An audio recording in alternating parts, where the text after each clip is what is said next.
All right. Welcome back, everybody, for another deep dive. Always a pleasure to be back. This week, we're going to be looking at the Chiefs and the Raiders. Ooh, AFC West showdown. Absolutely. Yeah. Always a good one.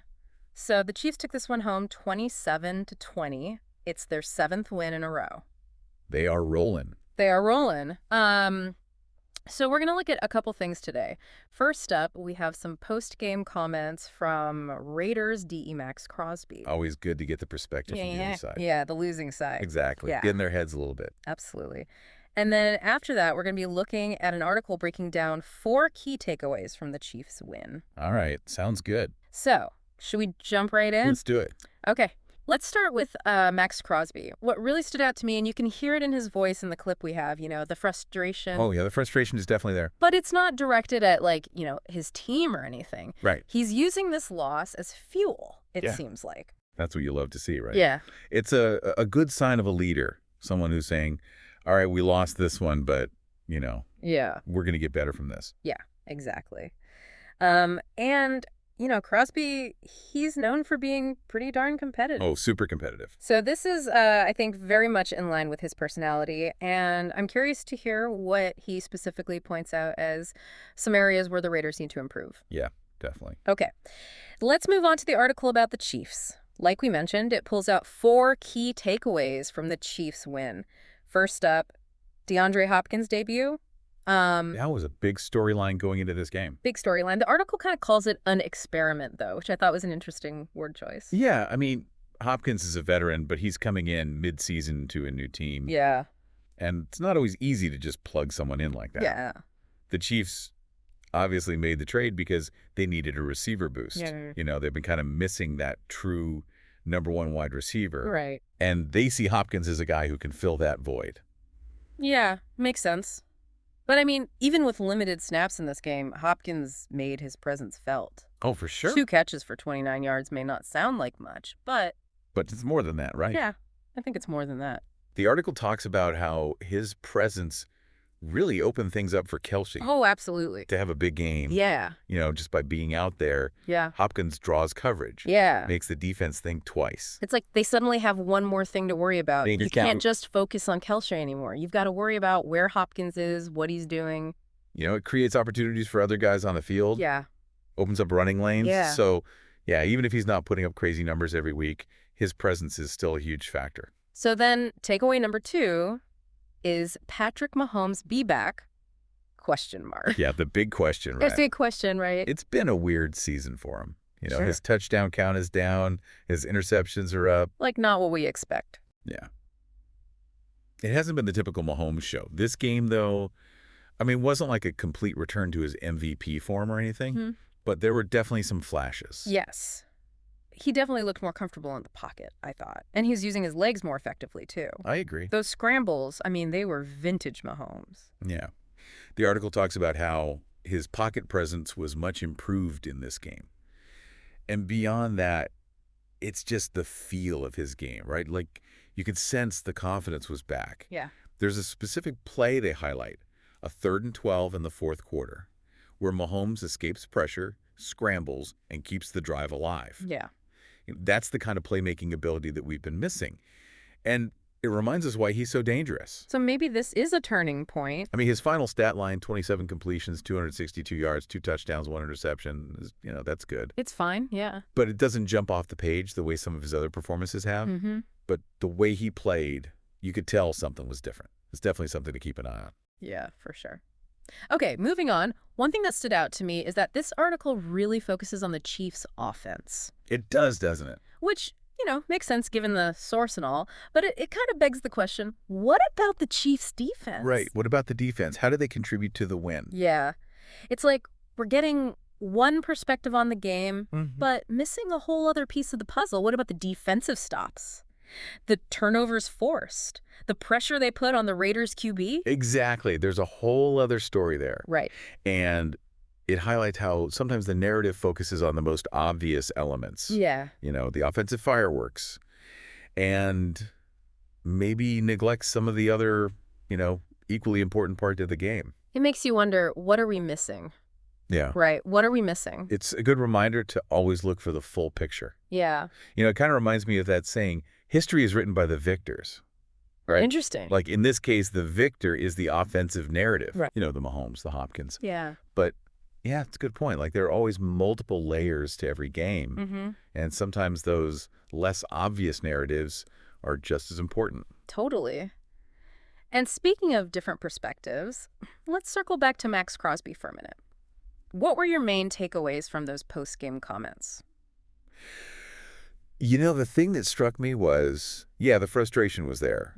But it wasn't directed at his teammates or the coaches or anything. It was more like Yeah. a frustration with himself Yeah. and the team's performance as a whole. I mean, he even said something like, we're going to watch the film, we're going to fix what needs fixing, and we're going to come back stronger. You can tell he means it. Yeah, absolutely. And that's a good sign. Yeah. It speaks to the culture they're trying to build over there. I love that mentality. Okay, let's get back to those Chiefs takeaways. We talked about Hopkins' debut, Mahomes' performance. The article highlights 2 more points that I think are worth exploring. All right, let's dive in. So both of these actually kind of tie back into Mahomes' whole, weird season thing. His stats were decent, but not quite the, dominant record-breaking Mahomes we're used to seeing. Right. It's like we all know what he's capable of. Right, exactly. But we haven't seen it consistently this season. Yeah, it's been kind of strange trying to figure out what's been up with him. The takeaway here, though, is that beyond the numbers, he looked more like himself. Oh, interesting. Yeah. The article describes him as confident and comfortable. Okay. With a, firmer presence in the pocket. These are all observations about his demeanor, his decision-making, not just the raw stats. Which, for anyone who's watched Mahomes over the years, you know how important those things are to his game. Totally. It's like when he's locked in mentally, it's almost like a switch flips and he becomes unstoppable. Yeah. And the article specifically calls out 2 things. His improved pocket presence, which, was a bit shaky earlier this season, and his willingness to use his legs as a weapon. Remember those incredible scrambles? Oh, are you kidding? Of course I remember. The ones where it looks like he's about to be sacked, and then, boom, he escapes and throws a 40-yard bomb downfield. Yeah, those are the best. Yeah, I mean, we saw glimpses of that Mahomes again in this game. They even describe a specific play, a 3rd and 12 scramble in the 4th quarter, where he dodges pressure and keeps the drive alive. That's the kind of playmaking ability that makes him so dangerous. So, even though his passing numbers weren't necessarily eye-popping, it sounds like the way he played was much more encouraging. Like he was rediscovering that confidence and swagger. Yeah, and that's why this game is so interesting to analyze, right? It's not just about the final score, it's about these underlying trends. Yeah. Hints of what might be coming next. So it's like the calm before the storm. Ooh, I like that. The Chiefs are 7-0, and they seem to be finding their groove. And if Mahomes really is back in MVP form, look out. That's exciting. Okay, on to the last key takeaway. This one's quick. The article points to the role of the Chiefs' offensive line, giving Mahomes time to work, especially against a tough Raiders pass rush. Yeah, the offensive line, the unsung heroes. So easy to overlook them, but they're so important. It's the foundation, right? Without good blocking, quarterbacks don't have time to throw, running backs don't have lanes to run, the whole offense breaks down. Absolutely. It's a good reminder that football really is a team sport.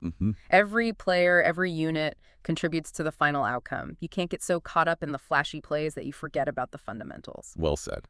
All right, so we've really gone into a lot with Max Crosby's perspective and those key takeaways from the Chiefs side. And I think we even touched on some things that are, often overlooked. Yeah, like the offensive line. Yeah. Those guys don't always get the credit they deserve. No, they don't. But they're so crucial Absolutely. to a team's success. I think we've got a pretty good job of covering all the bases here.